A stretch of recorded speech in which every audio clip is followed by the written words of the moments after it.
Welcome to this week's Flippinar. This is Ty, aka the Flip Man. We're also live on YouTube. For those that are there on YouTube, somewhat bootleg this up. YouTube hadn't caught up with Facebook Live and Instagram Live, obviously Periscope. But hey, we're making it work. So those of you that are on YouTube Live, you should be able to see the screen. You can make comments or whatever, but I won't be able to respond to those as of yet. So, but we're going live, so we're going to go ahead and get into it. So I'm going to share my screen here.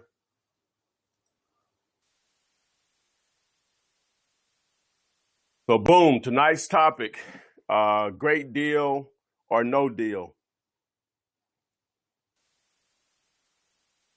So this particular topic is basically just telling you what's a deal and what's not a deal. If you can hear me on the Any Meeting platform, please acknowledge where you're from. But great deal or no deal. This is one of the most common questions that I get. It's the basics of it. I have tons of videos that explain just that. What's a deal? What's not a deal? If you're new to my Flippinars, the process is normally where I'm going to go through some of the other stuff that I cover, tell you a little bit about me and who I am and how I got started, and we'll get into the actual topic, and I'll tell you what I know about it, and hopefully it'll be helpful. But before we get into that, let's do a little house cleaning. Here's You're not going to make $10,000 a month. Most people know this, but we just have to get this disclaimer if you don't do anything. So we get that out of the way. I'll give away 2 free courses at the end of the question and answer period tonight. So don't let me forget, because sometimes I will. I have done it once before. Let me just say that. And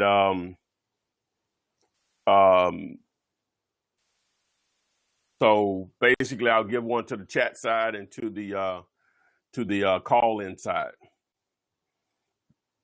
Okay, I have another property available. It's a Family Dollar. There's a $9,500 finder's fee for a buyer. You can get more information there at tripplenetcash.com. That's nNcash.com. That's nnncash.com, which means triple net. So there's $9,500 finder's fee. There are a couple of videos there to explain to you how to locate buyers. I'm going to add an additional tip there probably by tomorrow to help you market it online. I try to keep stuff offline by not providing an address, but more or less a region and maybe the state where it's located. But if you go there to the site, you can see where you can download the offering memorandum, or in the business it's called an OM. Basically, it's a flyer with the information about the property. If you're not aware, I have over 200 videos available on my YouTube channel for anyone to take advantage of. And if you go to the channel, please subscribe to the channel. Subscribe to the channel and turn on the notifications to get updates of whenever I post new videos. So make sure that you do that. Still trying to adjust my YouTube version of this deal here. As I said, I had to bootleg this up. YouTube hadn't caught up with Facebook Live and Instagram, where it's all built into a simple app and you just press a button. You have to depend on outside apps to do such. So I think I have it positioned the way I want it now. All right, so you can follow me on Instagram at flipman.net. Follow me on Twitter, the Flipman.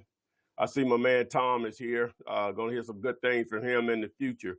But the Flipman on Twitter. Hold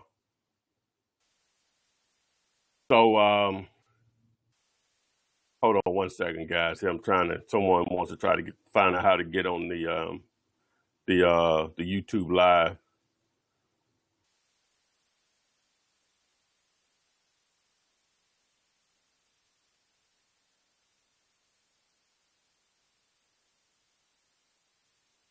Okay. But yeah, and again, subscribe to my channel. If you want a free copy of the contract that I have, you can text the word contract to 313131. That's 313131. A free copy of my actual contract.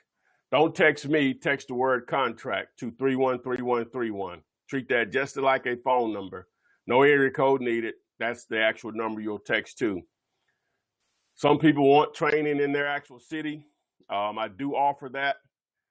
Just simply just call or text me for the pricing. It's not cheap by no means. So comparably, I'm just being told it up front for you, but some people prefer that option.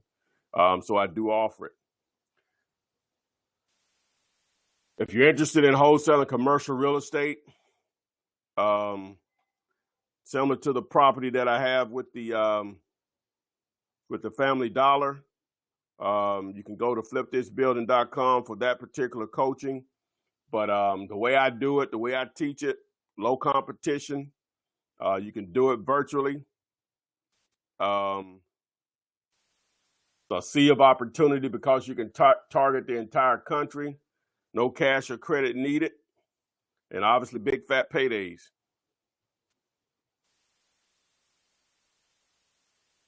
PrivateMoneyList.net.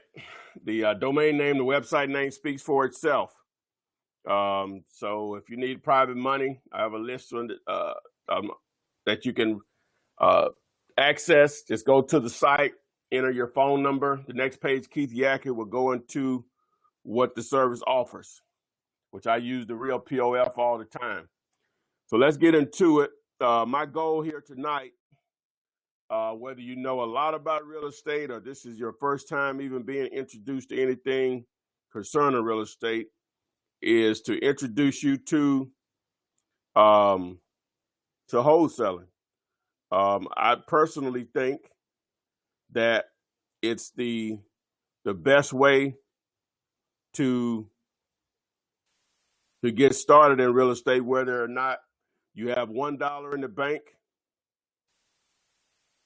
or if you have $1 million in the bank, whether you have a 450 credit score or an 850 credit score. I personally think this is the best way to get started. So let me explain to you what is wholesaling. Well, my actual definition of wholesaling is where you can negotiate a deal with an actual owner cheap enough where you can control it with a contract, and you can find a cash buyer that basically wants to buy your position, remove you from the transaction. Okay, so how does that work? Well, let me break that down for you. Assuming that you could, we're talking about a residential property here. Assuming that you can locate a property that is worth $100,000 in excellent condition, meaning once it's fixed up, that's what the property is worth. But for whatever reason, you can place that property under contract for $30,000. Some reasons may be, just as an example, it may be going through a divorce. It may be a tired landlord. It may be an inherited property, which can be probate, I guess. It could be from relocation. It can be an out-of-town owner. It can be someone that has lost their job, someone that's has a kid that's going to college. They don't have enough for the tuition. So the reasons for motivations goes on and on. All right, so you get the property under contract for $30,000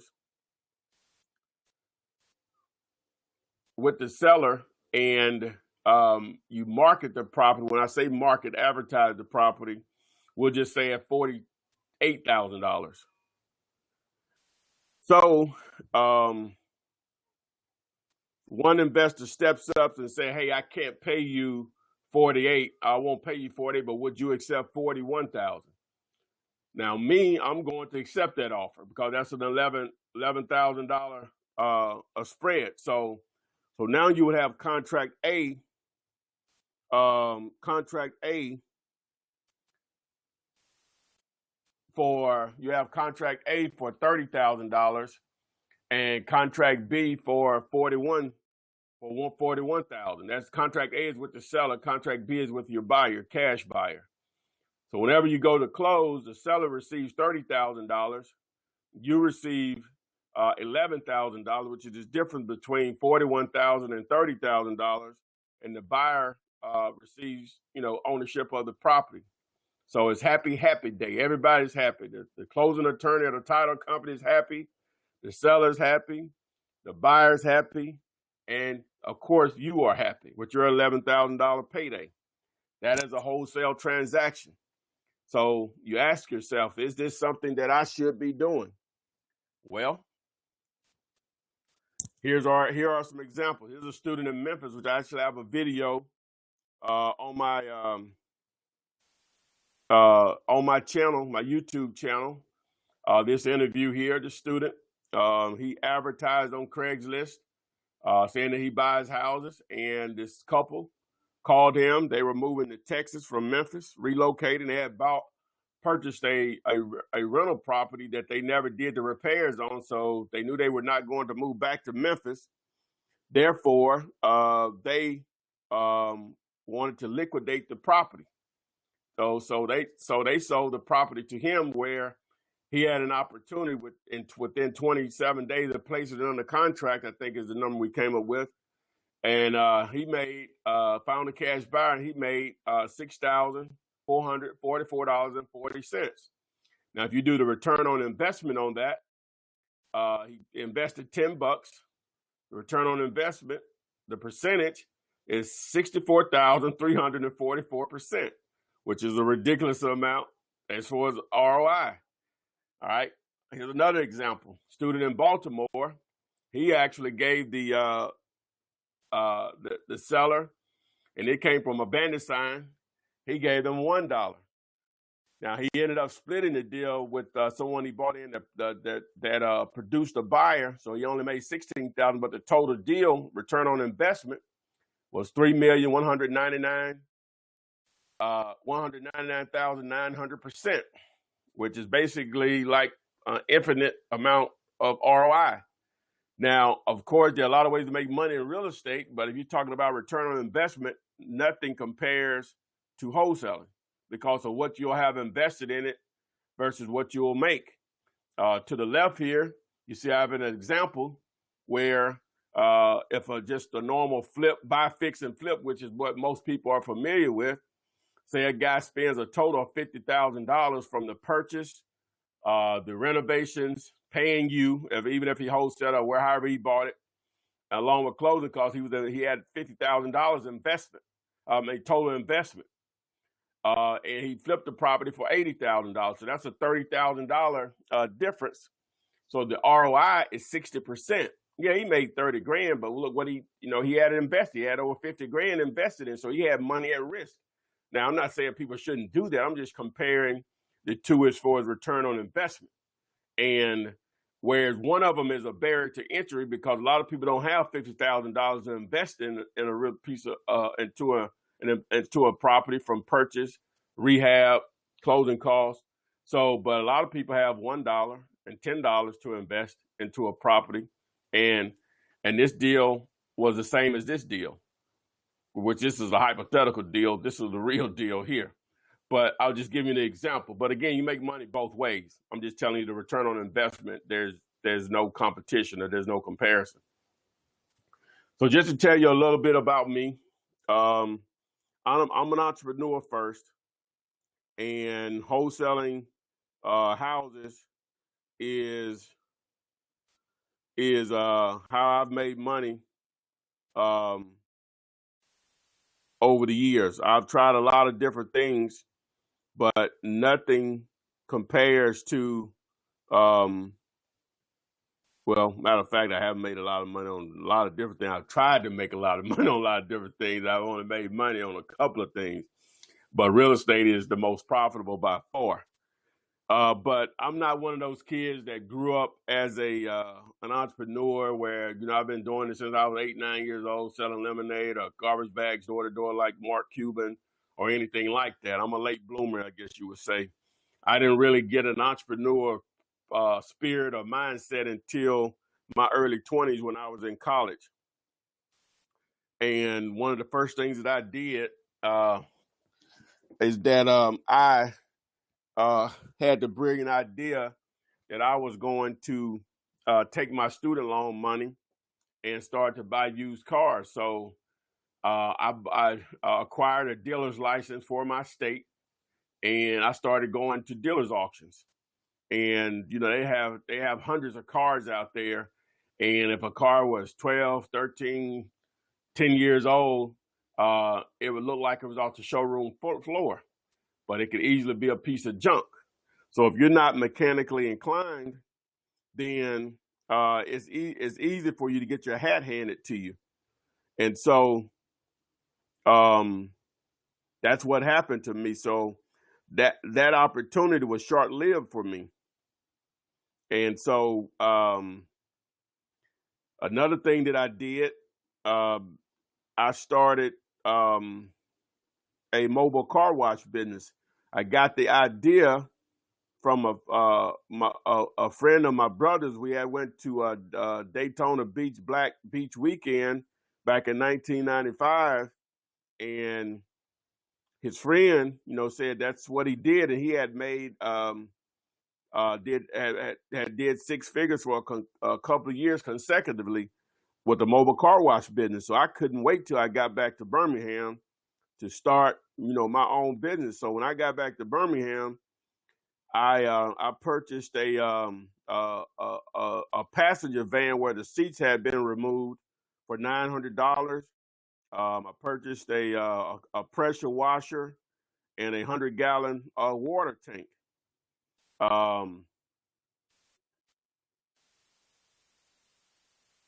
Went great. That was in the spring of 95. As long as it was warm, great business. Great business. But once it got cold, 40-degree weather, 50-degree weather, 60-degree weather doesn't mix with this black man and water splashing on you. So I was out of that business. So fast forward, got into a lot of, a few multi-level network marketing opportunities. Never made money with any of those. Not saying you can't, I just can't. I'm not a salesperson. You have to be able to convince people to believe what you believe.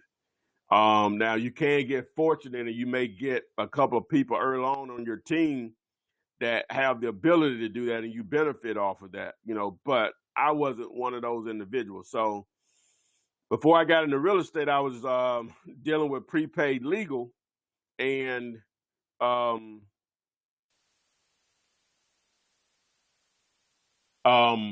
it's not now called Legal Shield. and one of my friends and his now wife were going to school to become real estate agents.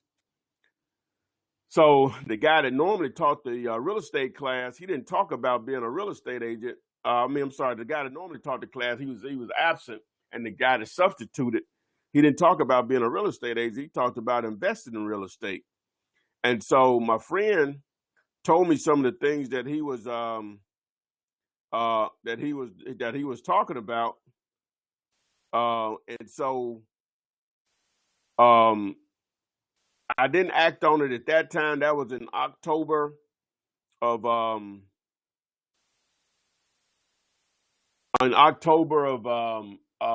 2002.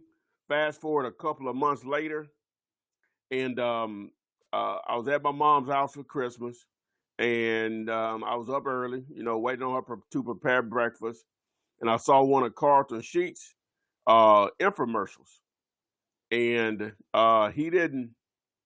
As you know, with Carlton, the information, they really wasn't telling you anything, but just basically testimonies of people saying they made this much money, but they were not telling you how they made the money.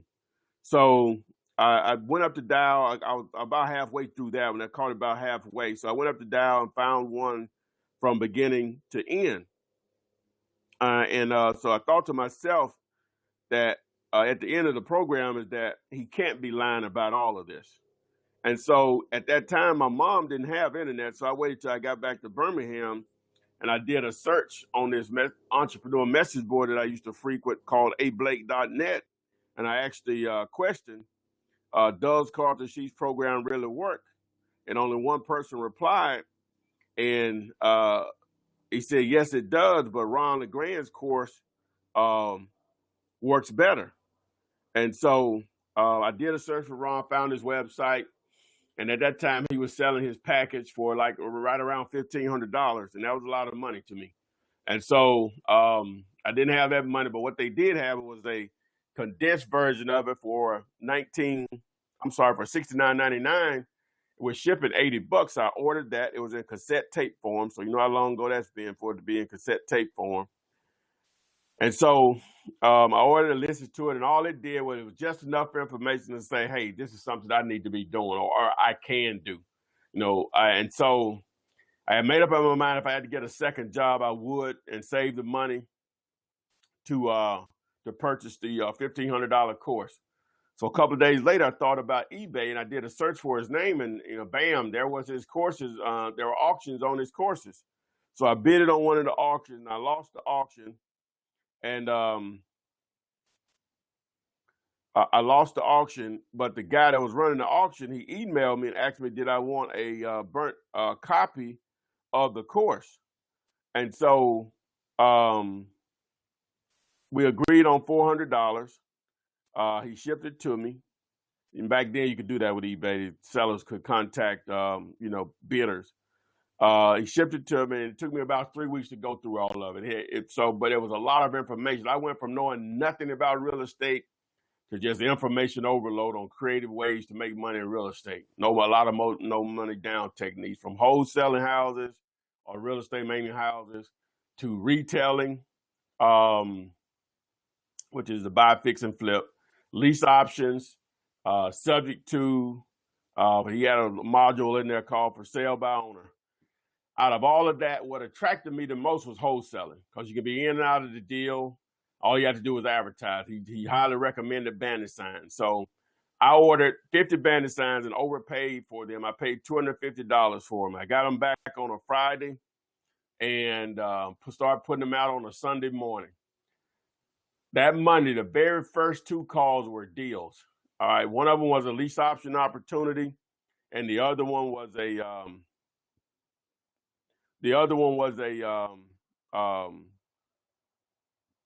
wholesale opportunity. So the lease option opportunity blew up in my face, and this is how. Seller had a property, and his mom passed, left him the house. He didn't live in the house. He had his own house that he was paying a mortgage on, but this house had a mortgage on also. He couldn't afford to pay both mortgages. So he was behind on the house he was trying to get me to buy. So I explained to him he owed too much for me to purchase it cash.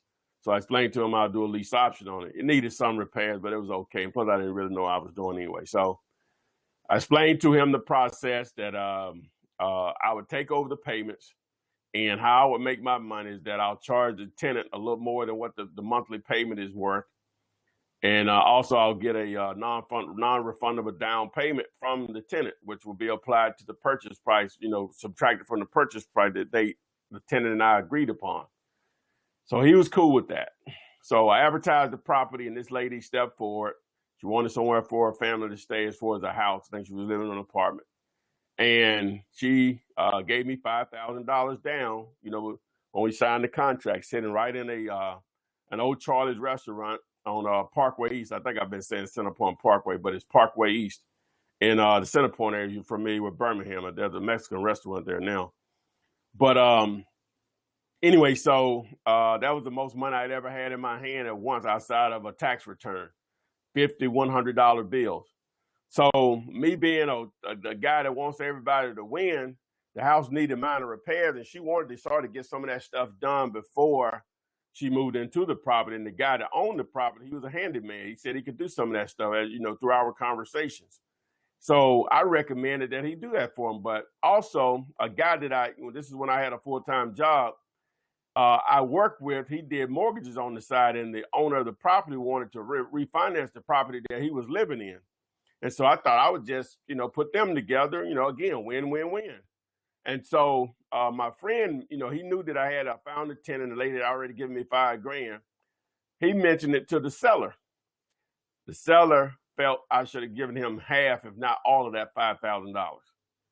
Okay, so he got in an uproar. And so when he was supposed to meet the lady to discuss the repairs on the house, he came over there in a rage and told her to get off his property. Tyrone did not own this property, and he was going to call the police. And so she called me upset, crying, because she had thought she had been scammed out of her $5,000. I let her know, hey, where are you right now? I'll meet you with your money. I had already spent about $700 of it, and at that time I wasn't, rolling like that where I could just easily replace money. And so, anyway, so I met the lady, gave her money back. So I called the seller, and he and I got into it. Before all this happened, I found out that he was a minister. Not that it matters, but just the way he handled business, it just a black eye. You know what I'm saying? And so he and I got into a verbal altercation. I was cursing him, he was cursing me back, and I said, by the way, I heard you were a minister. I need to know what church you're affiliated with. What did I say that for? He said, if I ever see you again, you better hope I never see you again.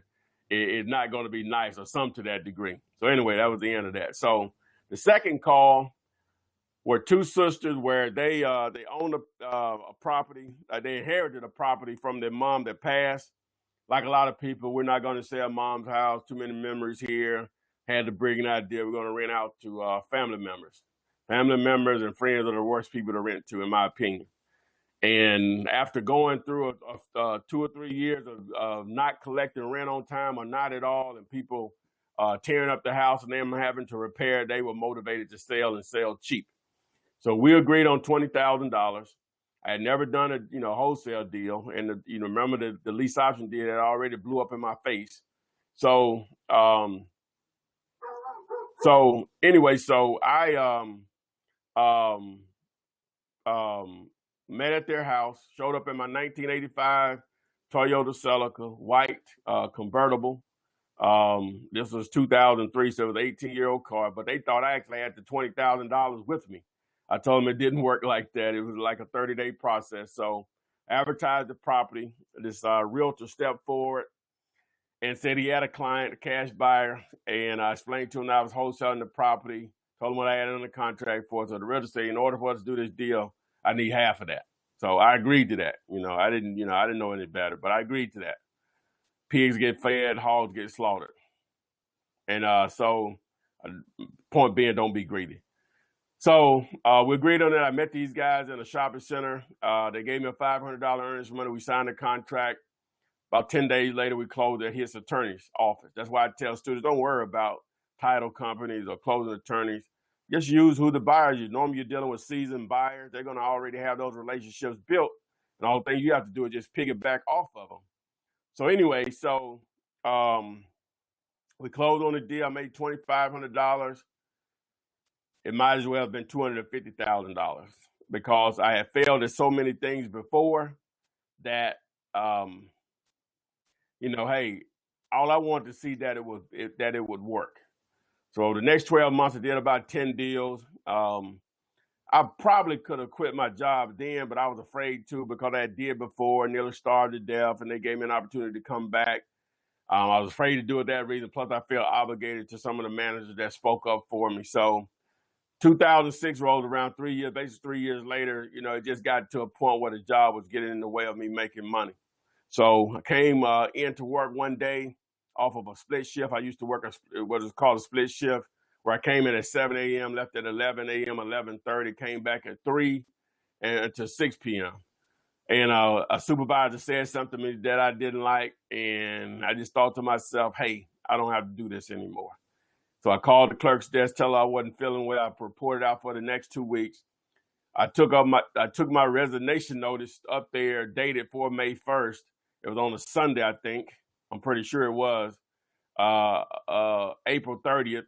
Put one on the clerk's desk, put one on the supervisor's desk, and hey, I dropped the mic. I was done. That was over 10 years ago.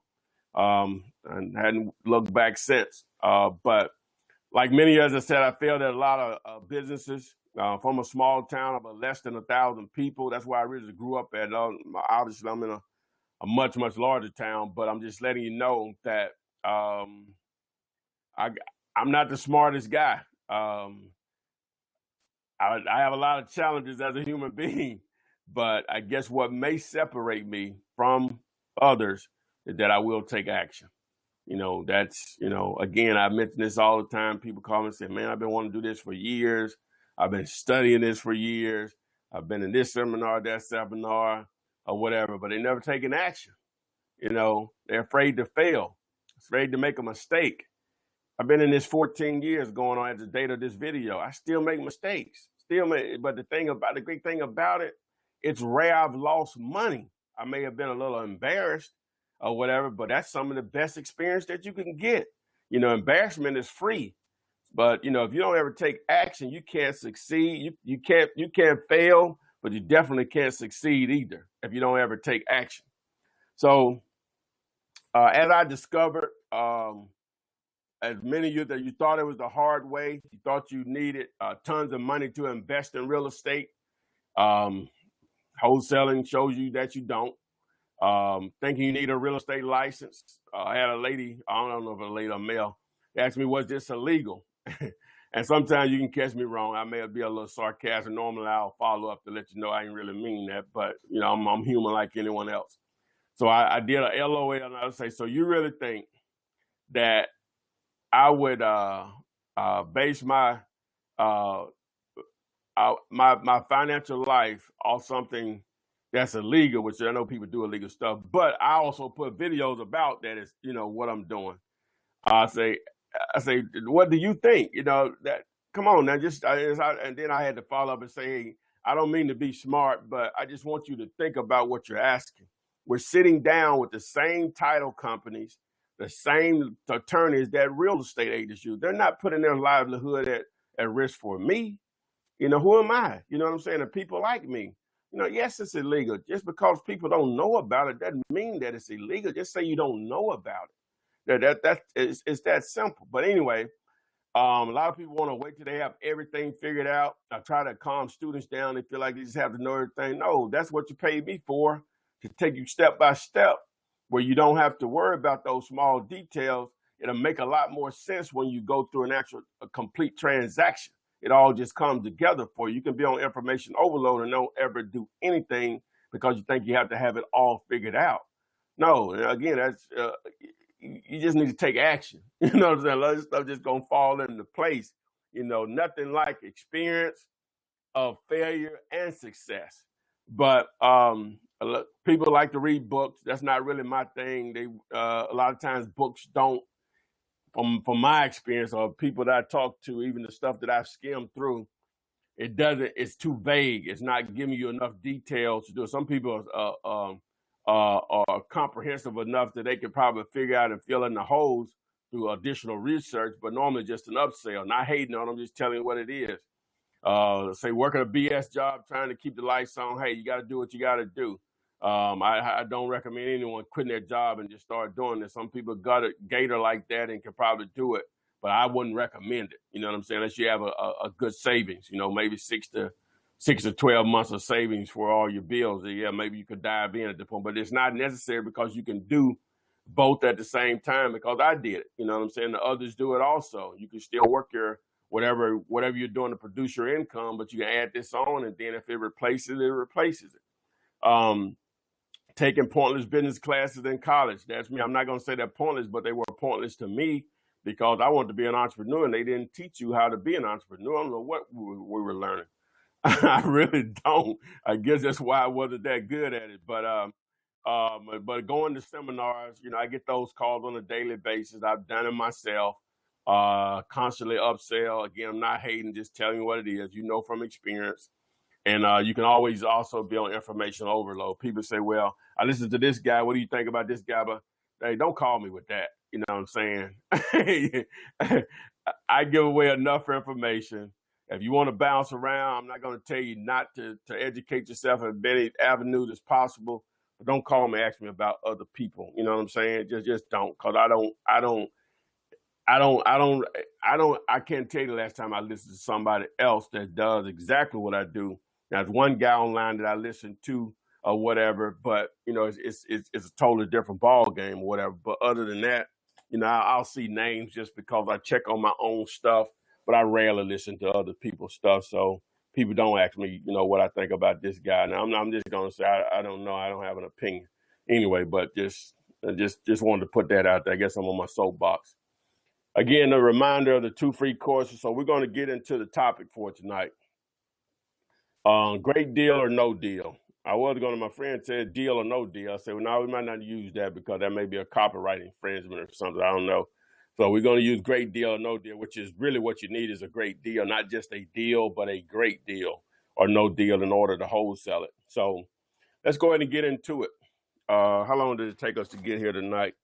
It took about the same time it does every week. But anyway, so what makes a great deal? Obviously, it starts with the price. When I have my student, they tell somebody call me today, blah, blah, blah. And they'll tell you the first thing I always ask them, well, what's the price? You know, they didn't give me one, or I didn't ask. You know what I'm saying? It all starts there.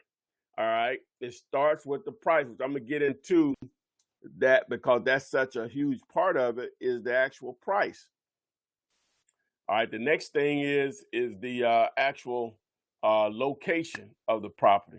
Now, all of this is going to go right back to price in some form of fashion. Now, obviously, and each market is different. You know, some areas, some locations are going to be. Hold on a second, guys. I lost my mics here.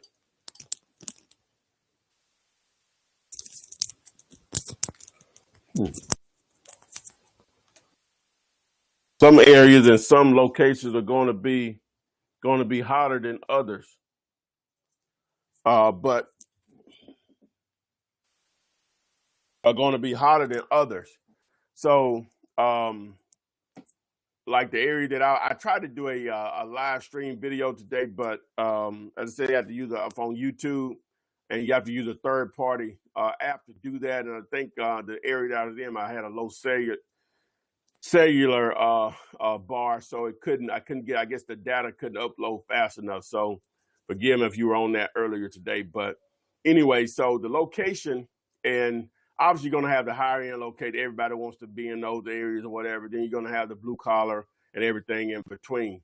Each market is going to be different. The area that I was in today, it's an interesting area because you can have the blue collar up until I would say not upper middle class, but just I guess between middle class and upper middle class. That's the range of houses that you'll deal with. For my market, that'll be from 700,000.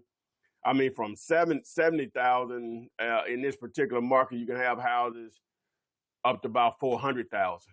Okay, so, but it is such a vast area as far as population that you're going to have investors. If I found a great deal in that area, I have a buyer for it the next day. You know, once I put it in the contract. So again, it's all price driven, but in relation to the area and the perception that your buyers, your buyers are going to want. Okay, so so the turnaround time, and what I mean by that is how I should have did days on the market. A lot of buyers are going to want to know how fast can I sell this to an actual family, a family that wants to live there. So again, that boils back down to price and location.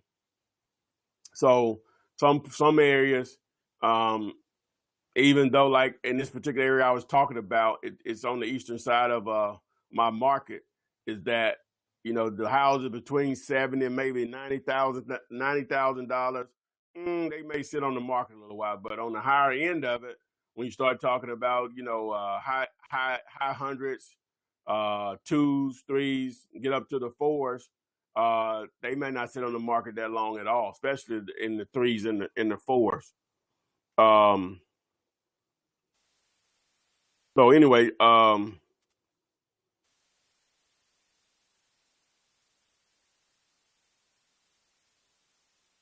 so the turnaround time. So and again, what that simply means is that once the investor purchases the property,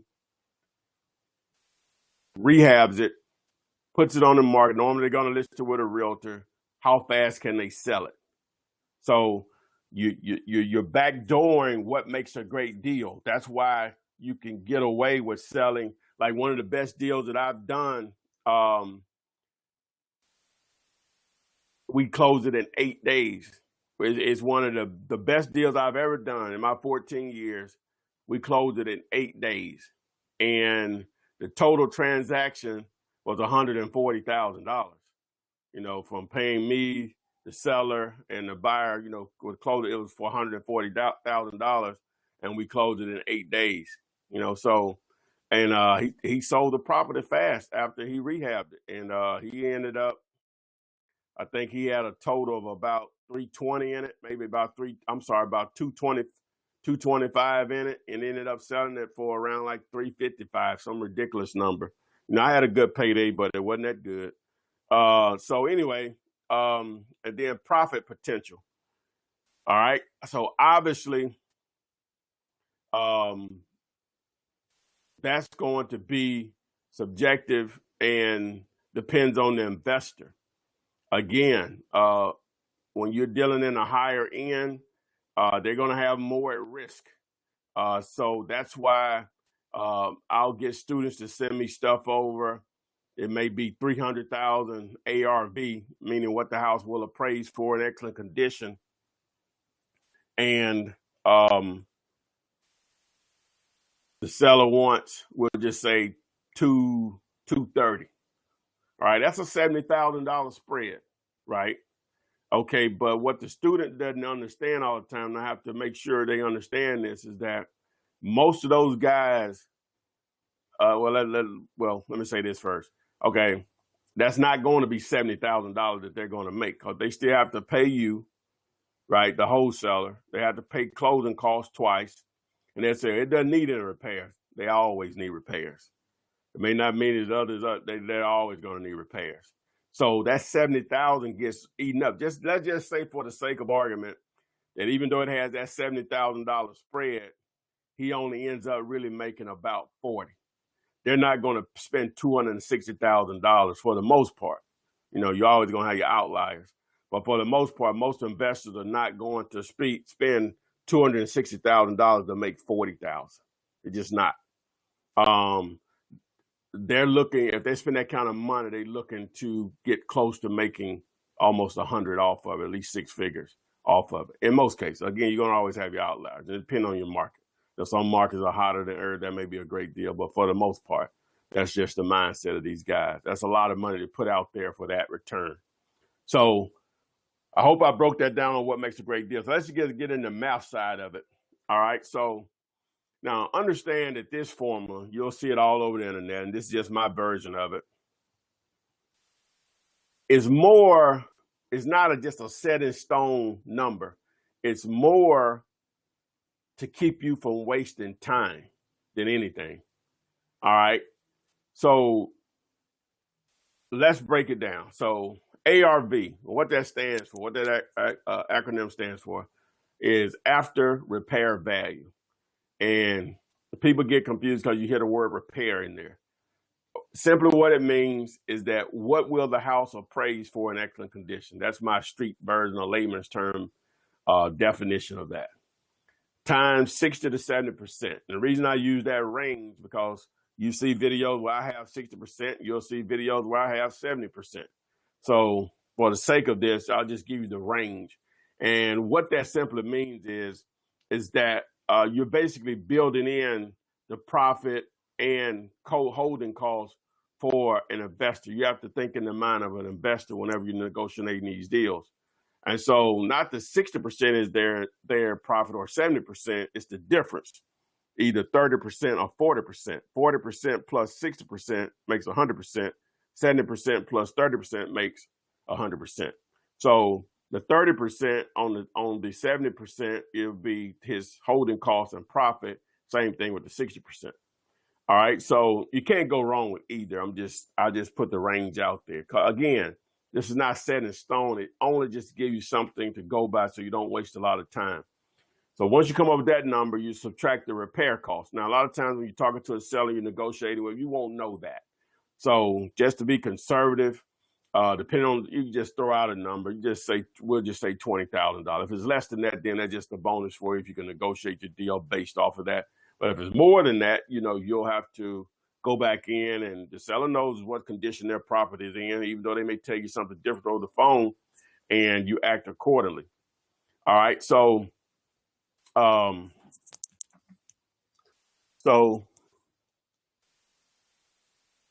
now you might subtract your fee times 2, and that'll equal the ballpark offer. All right, so let's get into some just raw numbers here.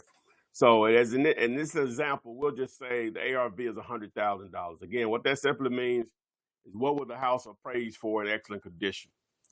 All right, so the repair cost, we're just going to say it's $20,000. And your fee, say you want to make $7,000 on it. That's not a set in stone number, but you need something to go by. Times 2. So that's a total of $14,000. All right, so let's put this in actual, format where you can see the difference. Okay, so you're going to take the $100,000, that's the ARV, times, we'll just say instead of 60% or 70%, you go in the middle, 65%. All right, and then you're going to subtract the $20,000 from that amount, which that would have been $65,000. So you'll subtract $20,000, which is the repair cost, and your fee times 2, which was $7,000 times 2 is $14,000. So that leaves $31,000. That's your ballpark offer. Now you can offer that amount, but in reality, I'm going to probably offer less than that if they force me into making that offer. My goal is to get them to give me their least amount instead of me making an offer and try to pull their least amount out of them. So, which I had a previous Flippinar on how I go about that process. I won't get in there. You have to go to that previous Flippinar. But we'll just use 31,000 as the number. So, boom. So, if you can get down to that number based off the data that you have, as far as the ARV, if that's correct, the repairs, if that's close to being the number, and then obviously what you think you want to make on it, boom. So you may actually be able to make more than that $7,000 that you really said you want to make. So great deal or no deal. That's basically it in a nutshell. So let's get into some numbers on how you can change your situation. So People want to know, can they make this as a full-time income and replace the job that they don't or do like? Which I didn't hate my job. I just wanted more. So let's start here with just some simple numbers. So 3 to 5 deals per month are normally going to change most people's financial situation and change it quickly. All right. So in order to accomplish that, just from my experience and dealing with students of mine and non-students, other wholesalers, 3 to 5, you must talk to 3 to 5 sellers per day. And that all, in my opinion, to simplify it, take a lot of the frustration out of it, because the business can be frustrating. You need to be a great marketer. Now, there are some free ways of doing it, but just a few $100s, you can put a great marketing campaign in place. Obviously, your title is a wholesaler / investor, but in reality, you're a marketer. You're a marketer / advertiser, because your job on a daily basis is to get up and let people know that you exist. That's it. Your job is to get up and let people know you exist. Sellers is what I mean. So let's do some simple math here. Say 1 deal a month, you average $5,000 to $7,000 per deal. That's 12 deals in a year. That's $60,000 to $84,000 per year. Go up a little bit. 2 deals per month, $5,000 to $7,000 per year. Per deal. That's 24 deals in a year. That's $120,000 to $168,000 per year. Let's go up to 5 deals per month, $5,000 to $7,000 average, 60 deals in a year. That's $300,000 to $420,000 per year. Hey, now they know your name at the bank. Hello, Mr. Taylor. How are you? I'm great. How are you doing today, sweetie? But anyway, that's what you all want to shoot for. So let me forget, the 2 free courses at the end of the Flippinar. Remember the 200 free videos that I have on my YouTube channel. Make sure you subscribe, turn on the notifications. You want a free copy of the contract I've been using for the last 14 years?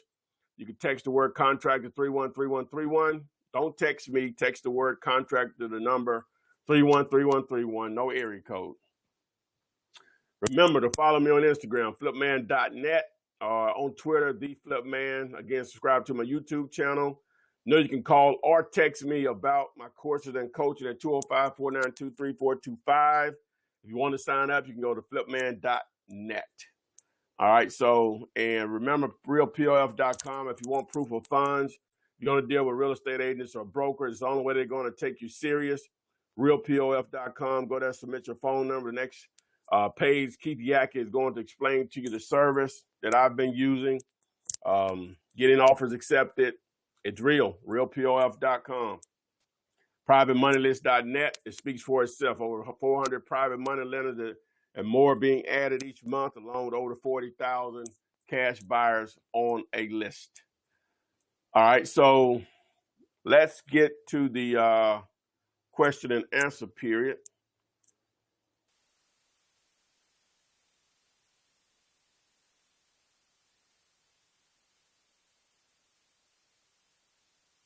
Let me just stop my screen sharing here. So how many people we got here tonight?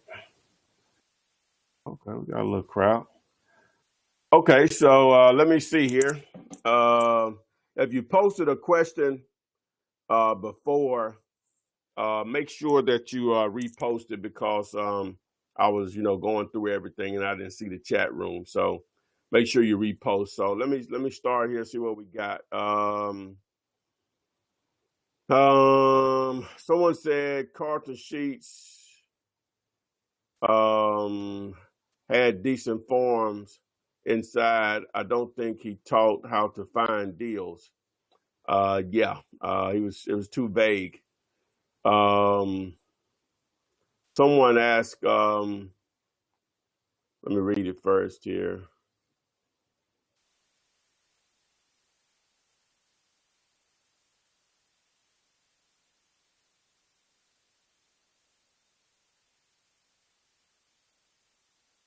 All right, it says, please give an in-depth explanation of the proof of funds letter, assist wholesaler with realtors, etc.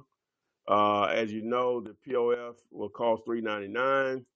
My understanding, the private money list costs $8.99. My question from your professional perspective, when is it wise?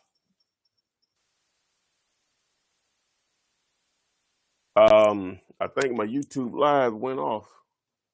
Hold on a second, guys. What happened?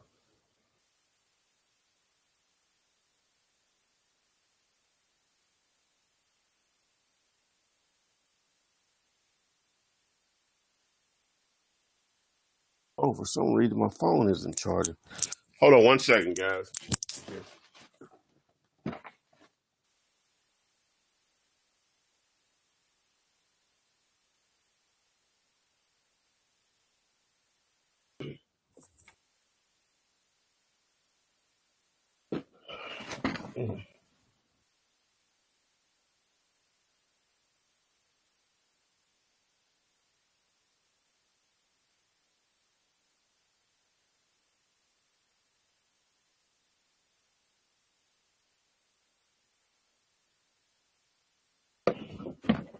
Okay. For some reason my phone wasn't charging on my YouTube live, so it went out. So I guess they'll have to pick that back up.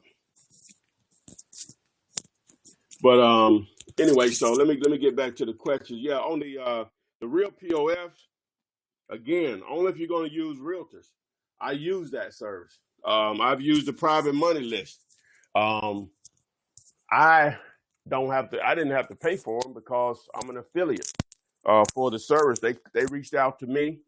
I used the service, before I decided to put it out there to students. So it's been working for me to use it. Again, um, it depends on what you're trying to do, whether you need those services or not. I recommend them.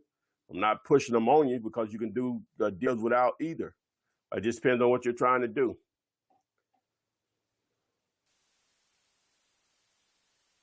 Um, Someone says, what are the steps to get houses inspected for repairs?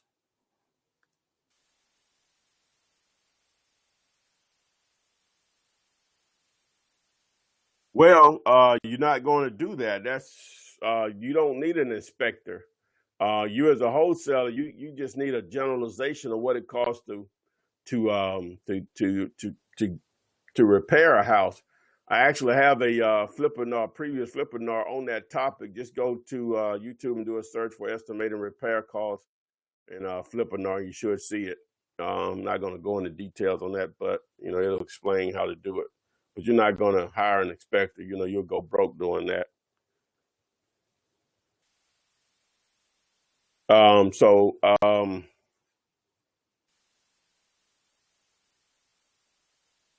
anyway, so let me see here. What's the next question?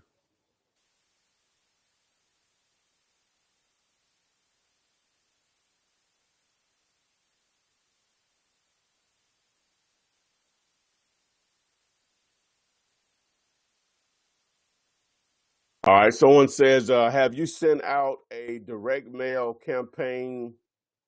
Your leads were from an information broker and did not get a deal. I'm assuming the mail out is at least 300 to 400 postcards. Oh yeah, I've done that before. That I guess to answer your question, yeah, but I know it works, so you have to be consistent with it and tweak it. So let me see here. Um,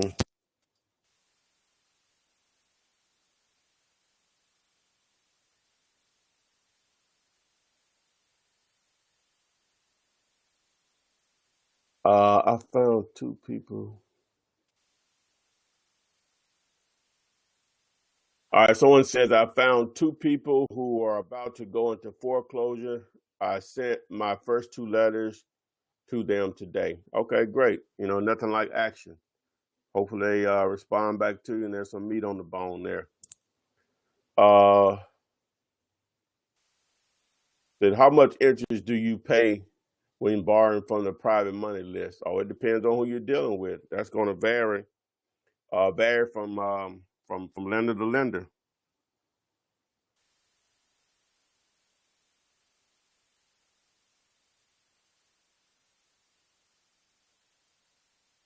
All right, let me read the next one. All right, so all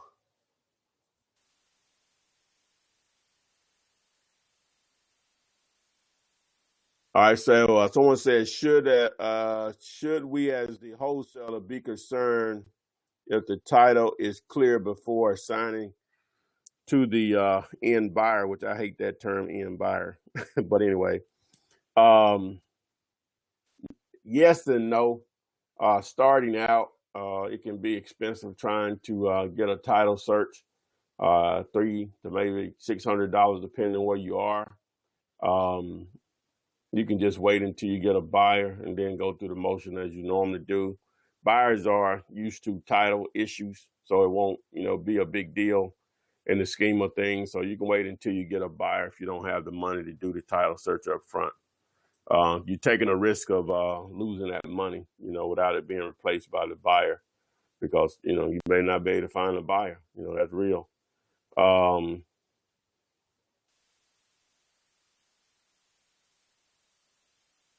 Someone says, how you handle the bandit sign police? Do you hide your real number? Yeah, I don't put my real number on signs. There's too much technology out there, guys, to put your real phone number on signs to answer that question. Someone says, also, are absentee owners usually motivated sellers? It's a numbers game. I don't care what source you're using. It's going to be a very small percentage of the individuals that you're targeting to, number one, contact you. Number two, the ones that do contact you, a small percentage of them are going to be motivated sellers to get the property cheap enough. But the great thing about this business, you're not selling pencils. You can have 100 people that you talk to in a month, which is ideal, 150, and only 3 of those turn into deals. But that may mean $15,000, $20,000, $25,000. Three out of 100 contacts, that's only 3% success. So the other 97% was unsuccessful. So the majority of the people that you talk to, they're not going to be deals. 14 years in this, and I'm still surprised when I hear a number that works for me, meaning price over the phone with a seller. The next question is, all right, let me read this. Have you experienced success from reaching out to real estate agents directly? Being selective, of course, regarding which homes you contact realtors about. Yeah, I don't like doing it. It's some tedious work. I'm a bum that way. I really need someone to help me with that. But to answer your question, yes, if you're going to target listed properties by real estate agents, don't use your own agent. Contact the excuse me, contact the listing agent directly is what I highly recommend, because you want to use the greed factor in your favor. If you contact the listing agent directly, the listing agent will receive 100% of the commission. So, not saying that you're going to guarantee a deal there by no means, but it does increases your chances greatly of getting a low ball offer or accepted or something close to it that makes it work for you.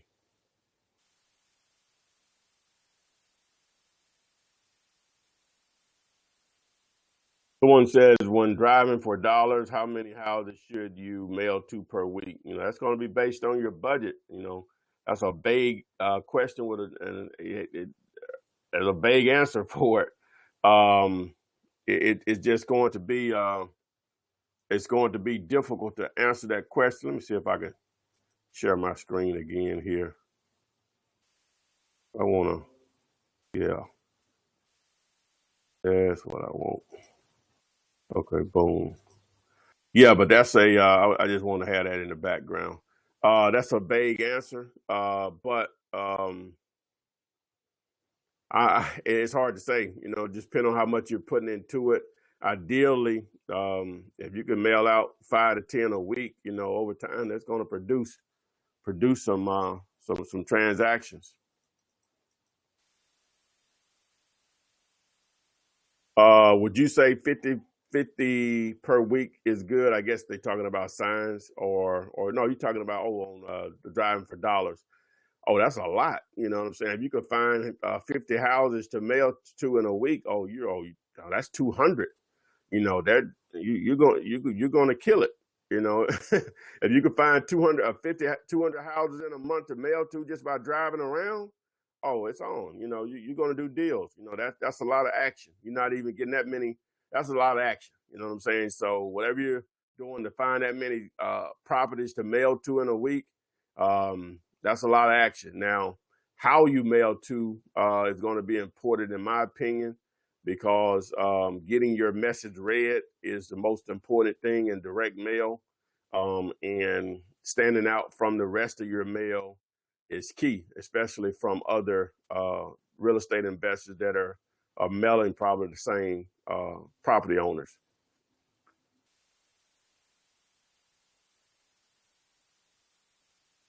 How do you deal with someone asking if you're a wholesaler? Are we talking about a seller or a buyer?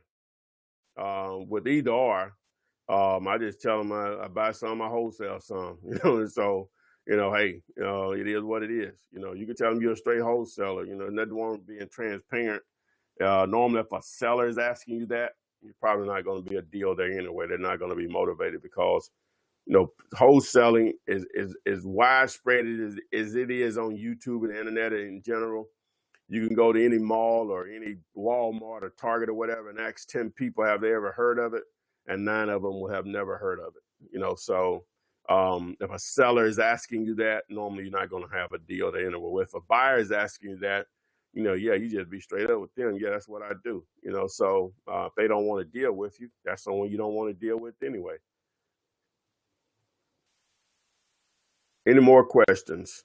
I hate on the Facebook, on the YouTube live, a friend of mine, a really good friend of mine, my advisor, told me that we never lost connection, but my phone went out. I don't know why it wasn't charged. I have it plugged in or whatever. I think the power started. It's a cheap one that I bought. My plug wasn't all the way in. So it says, how do you deal with someone asking if you? Oh, that's the same question.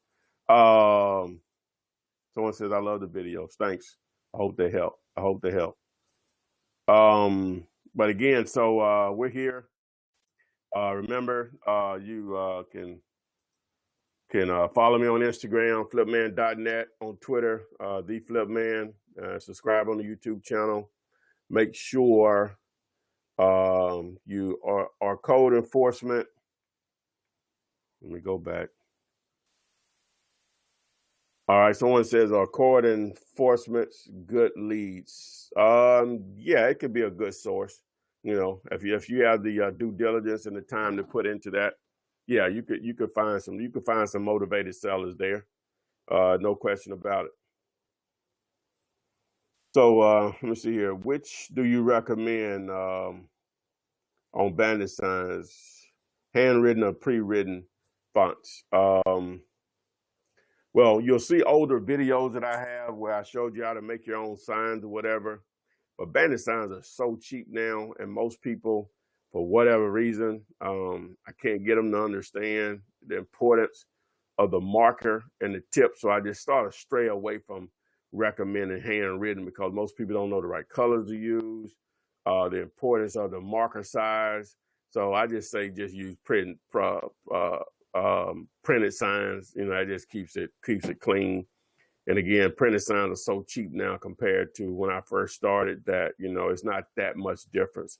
You're only talking, $40 or $50 more than just buying some blank signs, and it'll pay for itself. One deal will pay for 2 years of signs. So someone says on the closing on the closing instructions, when do you, let's see, when you're doing a double close, do you still put on the closing instructions, when you're doing a double close, do you still put assignment amount when you are doing a double close? I'm not even sure how I would handle that because I don't do double closing. I guess it really wouldn't matter if you're doing a double close because the title company or closing attorney will just do one transaction at one price and the other transaction at another price. That's a different process. Someone says, is the process for wholesaling commercial property the same as residential?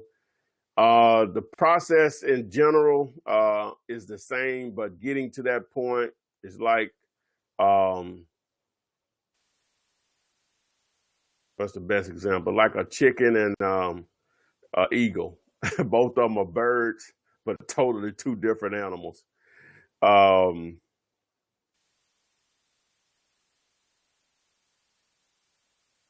I'll say if you do a deal in other than your home state or taxes to be paid to that state, please contact a CPA. I don't get into tax advice or anything like that. Contact a CPA. But that's a good problem to have. There is such thing as good problems. That's one of them. That means you're making money. So would you recommend having another person with you when reviewing a property?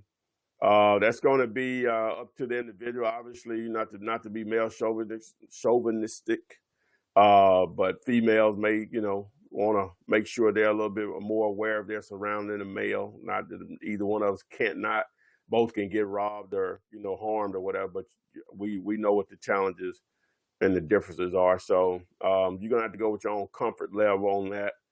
Some women are, a little bit more brave than others. You're going to go by your personal experiences. So you have to make that decision yourself. Just be careful and just be aware of your surroundings.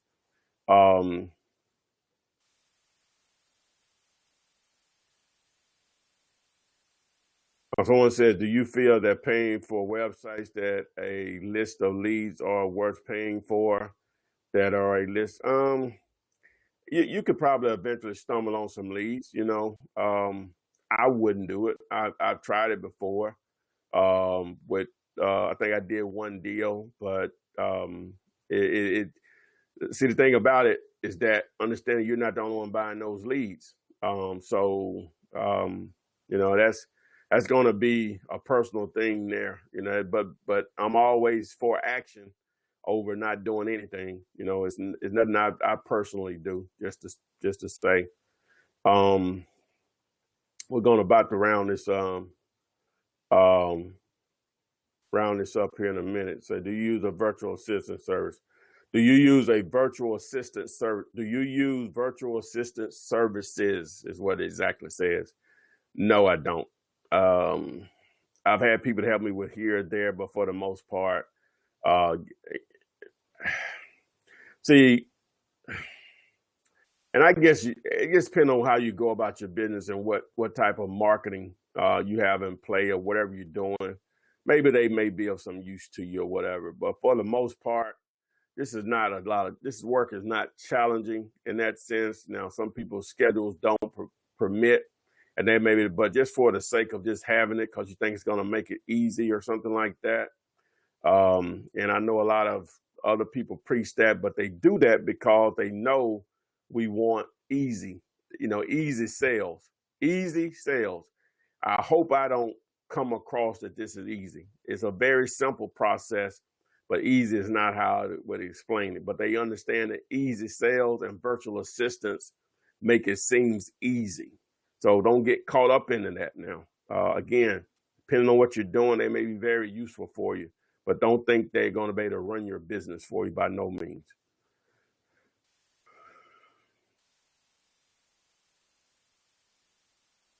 All right, said, how do you know if a market is a good area to buy in or not, or if there are investors in the area? They're going to be investors in any area. Your job is to find out who they are. If people are living there, I don't care how what your opinion of the area is, whether it's a blue collar areas, some people call it war zones, or upper middle class or even above. If people are living there, someone is investing there.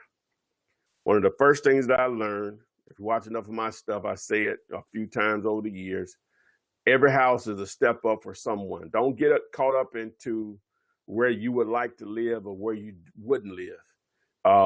I just like making money. Now, obviously, some areas are easier to make money than others, but I don't care where the deal comes from. If people are living there, there's money to be made. Now, again, there are factors in some stuff you just won't know until you test your market, but if someone's living there, they're either paying rent or they're buying. So that means opportunity. It's your job to figure out who are the investors in that area, and that comes from a lot of times just simply marketing your deals that you may have in that area. But again, as long as houses are not free, it's normally going to be a good area, so in that area. So, but again, some are better than others, obviously.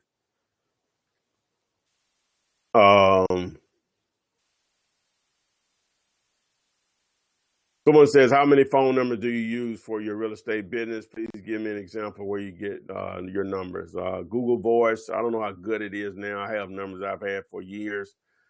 There's an app called Sideline. I think it's associated with Pinger. That's a good place to get numbers from. But there are a lot of places. Just Google is your friend. Just Google it, and you'll be able to choose and price. Some of them are free, like the app that I use, which is called Sideline. It's free, so I have a free version of it anyway. It says, is List Source a good lead source to use? Yes, and also Melissa Data. List Source and Melissa Data. But we're going to go ahead and round it up, guys. Appreciate the questions everybody's put out. We're going to go ahead and give out the free courses. Let me see here. Let me stop the screen sharing. And on the Facebook Live side of the game, we're going to let you guys go. I really appreciate everybody that was there. I don't know how many people are still on there, but that's cool. But again, thanks for showing up. We'll see you all next week.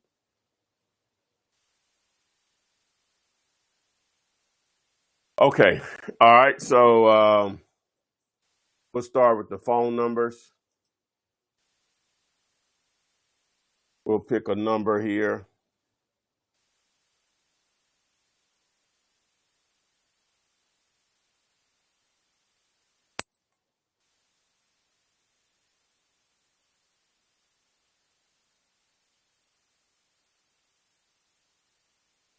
I'm trying to get ready for my new edition. New edition story. I don't know how many of y'all are watching that, but I'm all in it. If you're my age, you're loving it. Oh yeah, it's been great. I'm surprised BET has done so well with it. But it's been great. So let's see who we got here. All right.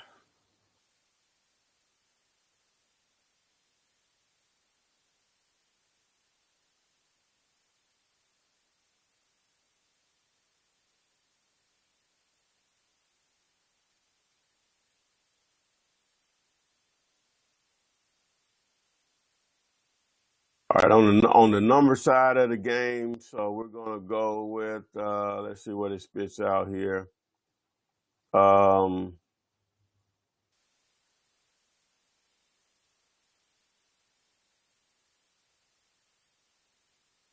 Numbers ending in 236 34 63. 236 34 63. So send me a text.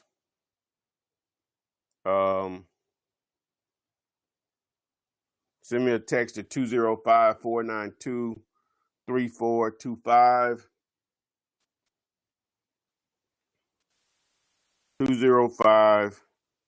492-3425.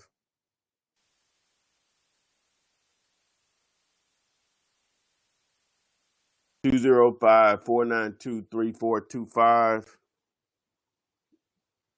That's where you want to text me, and I'll send you access to the free course, No Coaching.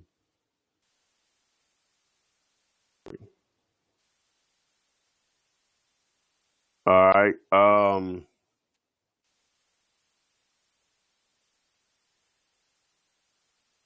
Let me see here. And then on the chat side of the game here, all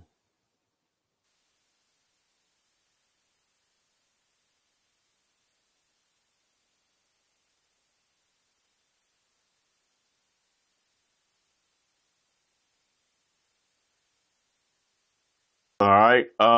First initial is D, and last name is Reed.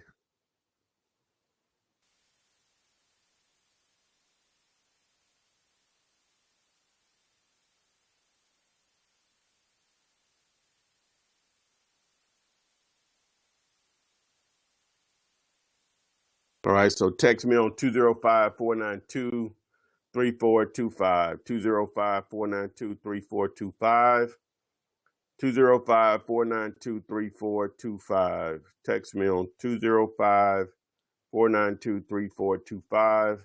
Really appreciate everyone coming out on the Flippinars YouTube. Well, I think the YouTube live people are gone, but we'll crank it back up next week. Share the replay. Should be up, maybe a little later on tonight, no later than tomorrow. And I'll see you on the next Flippinar.